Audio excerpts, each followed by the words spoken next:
不如咁講啦，香港人我哋中意食牛啦，俾阿大叔估下，佢一年要食幾多隻牛呢？一年啊？佢皇宮一年要消耗幾多隻牛啊？哇！我諗到成千上萬隻，會唔會有啊？有冇萬隻啊？有萬隻，好得意嘅喎。嗱，牛其實都有分唔同嘅種類㗎嘛，係咪？經文裏邊咧真係細分咗肥牛同埋草場的牛。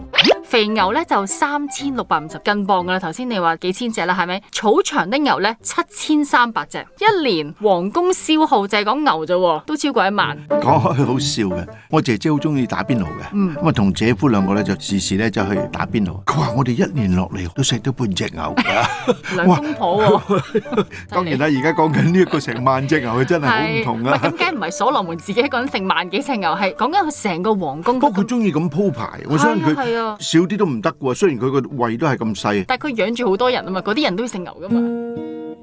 信仰對我影響好大，信仰影響我世界觀、我人生觀，我有啲嘢嘅取向咧，同其他人唔同。